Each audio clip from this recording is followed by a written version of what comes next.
दोस्तों, अभी तक आपने सुना अक्षय ने कैसे यक्षिणी साधना करके यक्षिणी को अपने पास बुला लिया।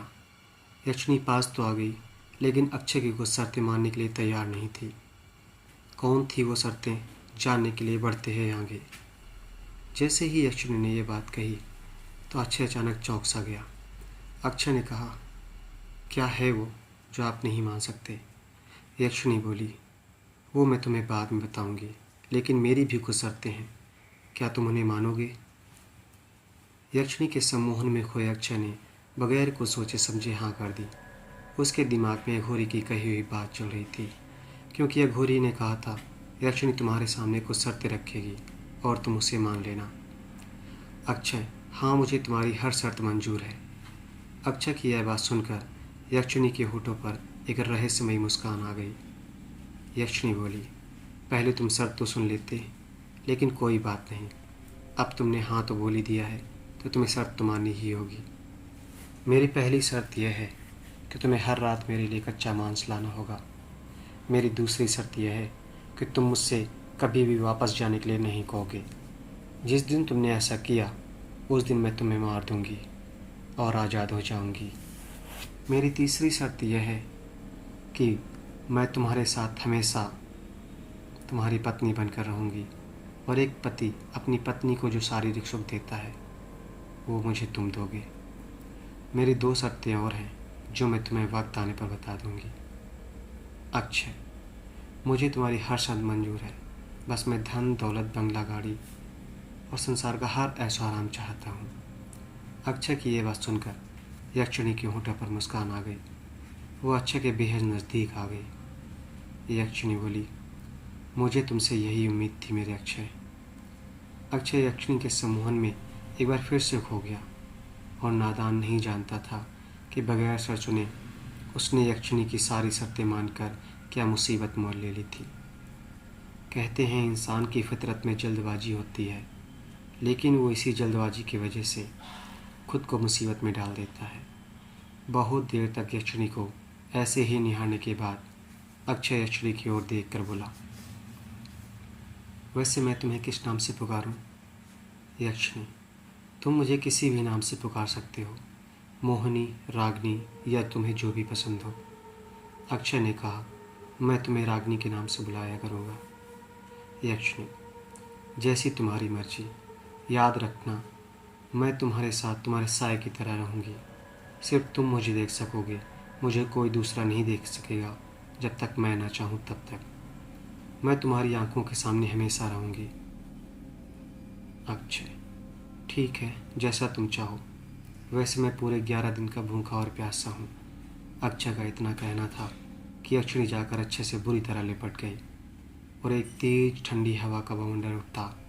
उस काली रात में तेज हवा के बवंडर ने जंगल के माहौल को और ज़्यादा भयानक बना दिया। जंगल के जानवर बेचैन हो उठे। भेड़ियों के चिल्लाने की आवाज़ें जंगल में गूंजने लगीं। देखते ही देखते उस बवंडर में यक्षिणी और अक्षय समा गए।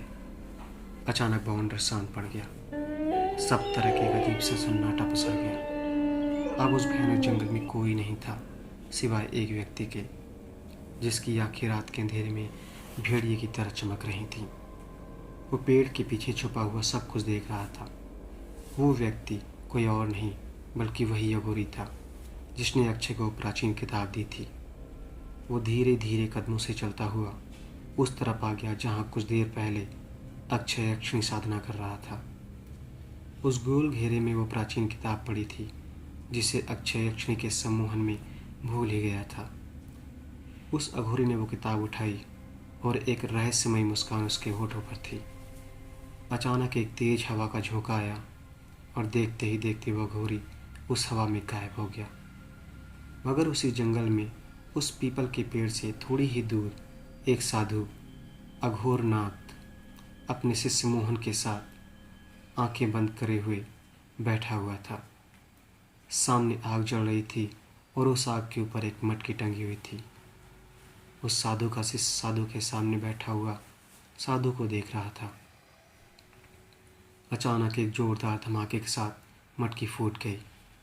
साधु ने डर से घबराकर अपनी आंखें खोली और चिल्लाकर बोला, अनर्थ, अनर्थ, ये असंभव है, ये संभव नहीं हो सकता। किसी ने घोर अनर्थ कर दिया है मोहन, घोर अनर्थ कर दिया है।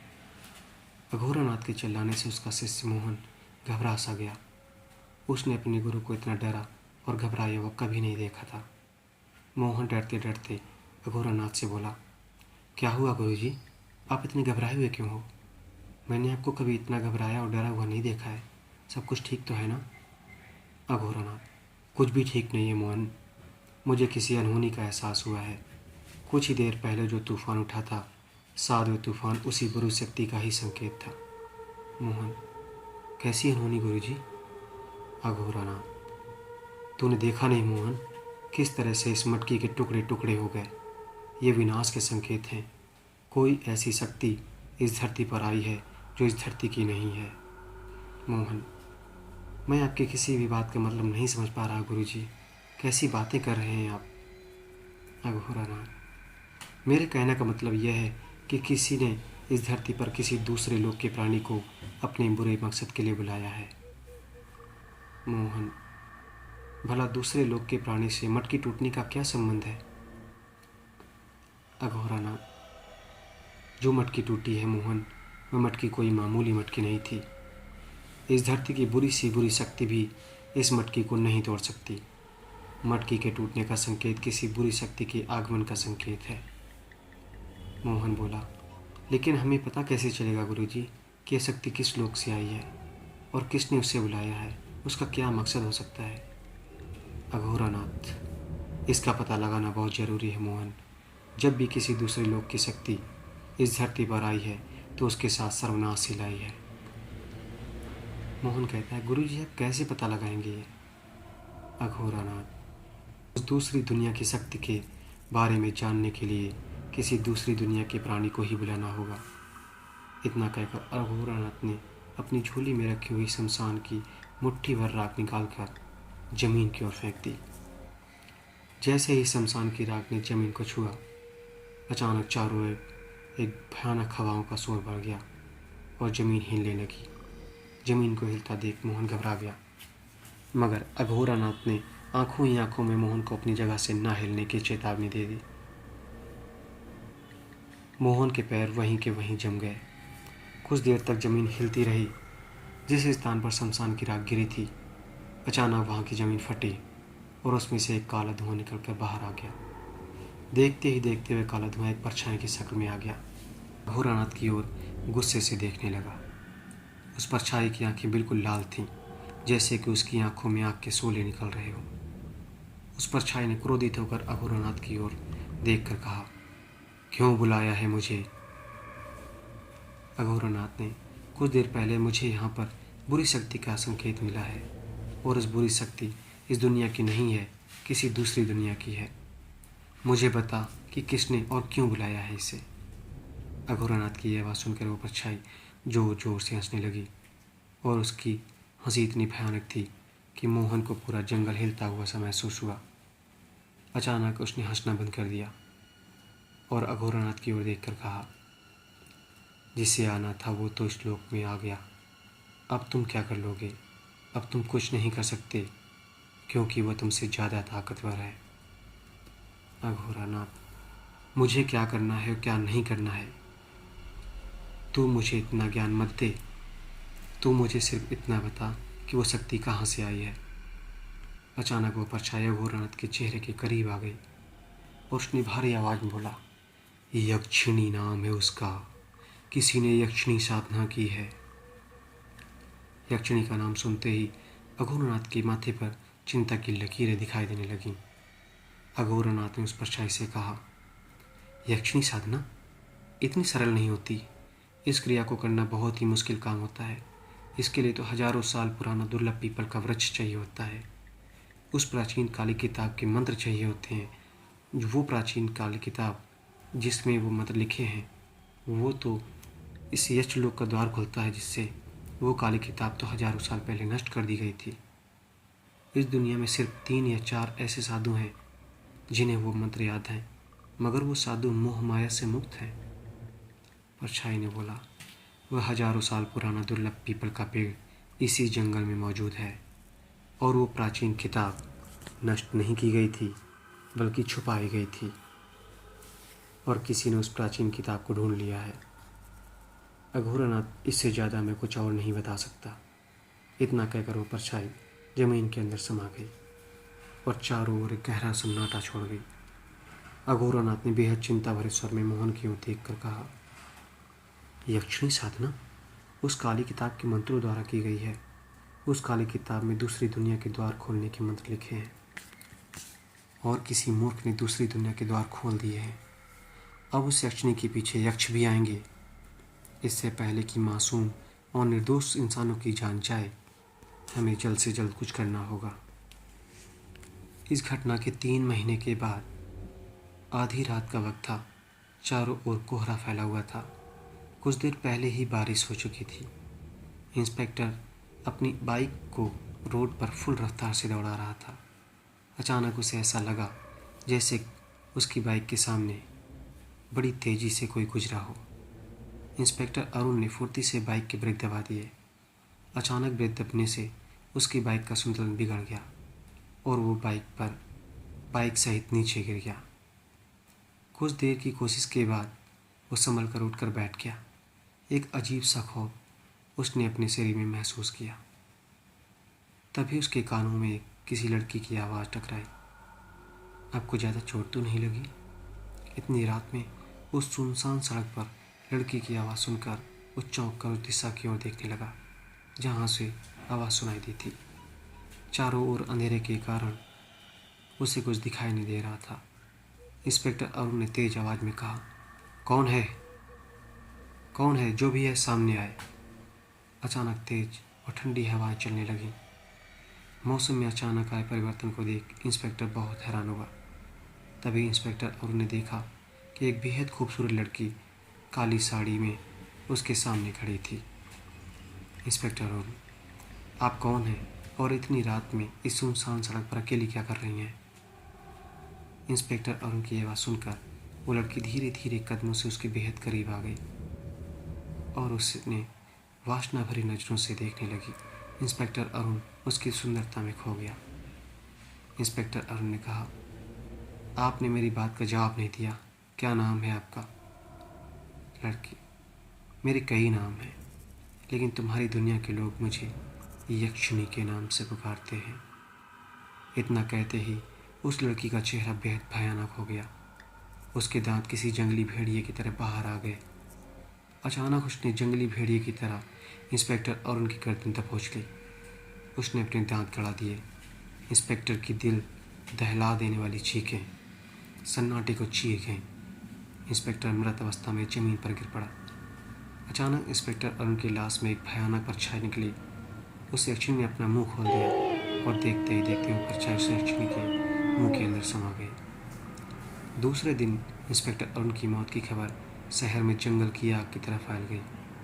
पुलिस को इंस्पेक्टर अरुण की लाश हाईवे पर बेकार सी अवस्था में मिली।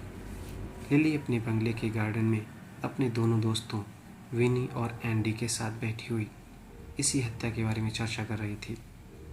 विनी ने बेहद चिंतित भरे लहजे में अपने दोस्त एंडी से कहा, पिछले 3 महीने से ऊटी में 11वीं हत्या है और हर बार की तरह लाश के शरीर से खून गायब होता है, यहाँ तक कि उसकी आंखें भी।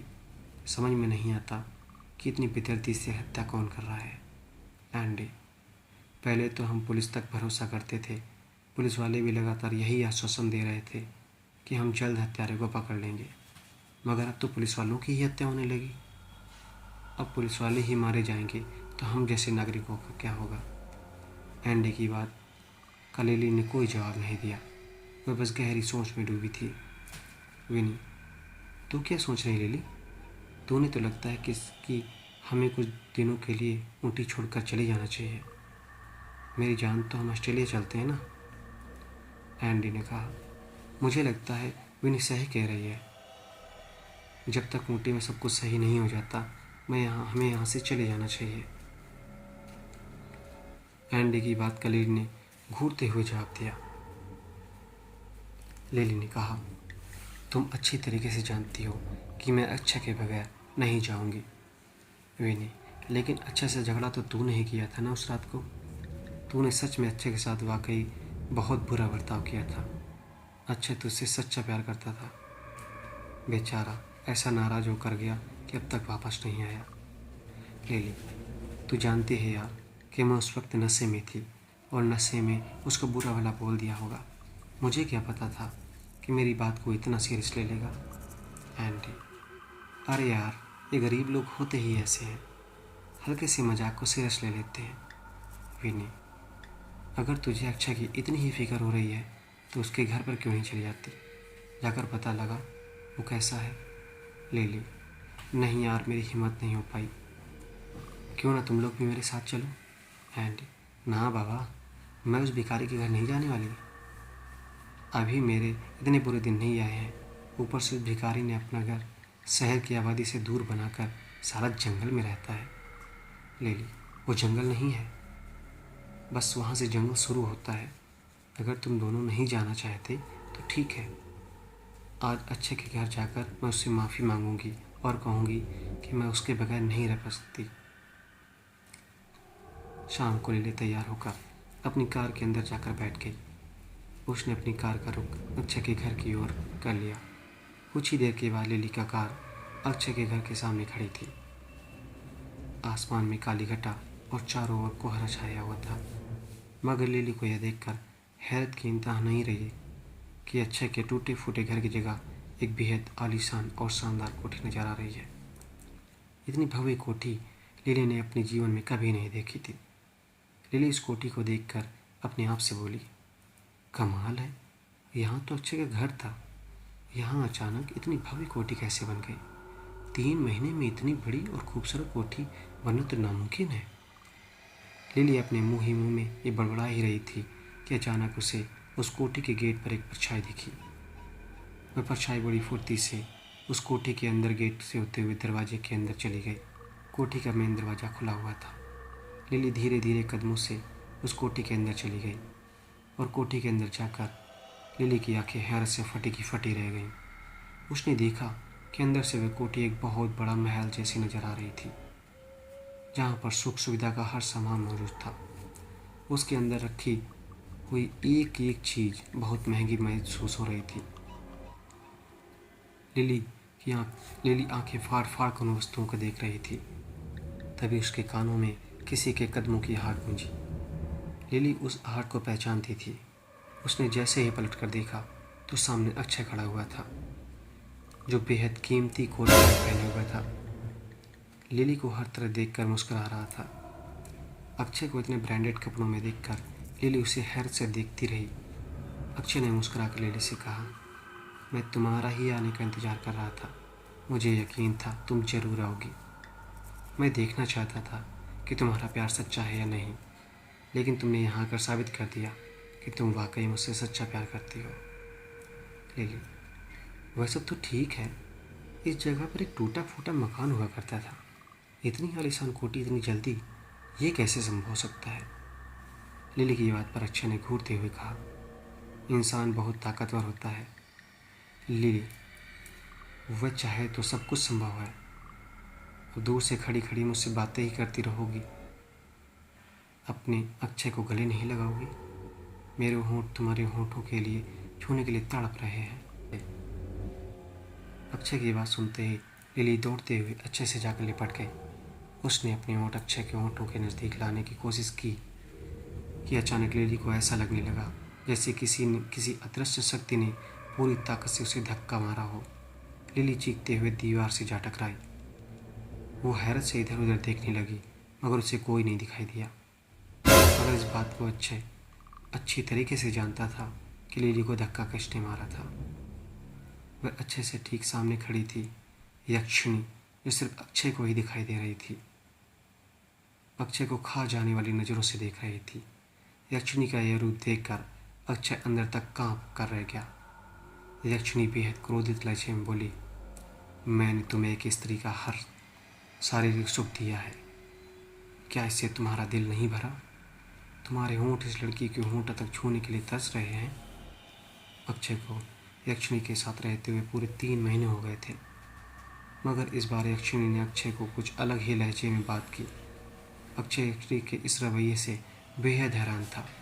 वह डरते हुए यक्षिणी को देखकर बोला, लिली मेरा प्यार है, मैं इसे चाहता हूँ, और सच कहूँ तो मैंने दौलतमंद सिर्फ लिली के लिए ही बनना चाहता था। अक्षय को अकेले बातें करते हुए देख लिली पूरी तरह से घबरा गई। वो कुछ चिल्लाते हुए बोली, ये तुम किससे बातें कर रहे हो अक्षय? यहाँ पर तो मेरे और तुम्हारे अलावा कोई नहीं है, और मुझे धक्का किसने दिया? मगर अक्षय ने लिली की बात पर कोई ध्यान नहीं दिया, क्योंकि यक्षिणी सिर्फ उसे ही दिखाई दे रही थी। मैंने तुमसे कहा था ना, मैं तुम्हारी हर बात मानूंगी, सिवाय एक बात के। जानते हो वो बात क्या है? कि तुम मेरे अलावा किसी और स्त्री को हाथ तक नहीं लगाओगे। मगर तुमने इस स्त्री को छुआ है। अक्षय, ये मेरा प्यार है, मैं इससे प्यार करता हूँ। यक्षिणी, मुझे इससे कोई फ़र्क नहीं पड़ता। तुमने मेरी हर शर्त मानने का वादा किया है।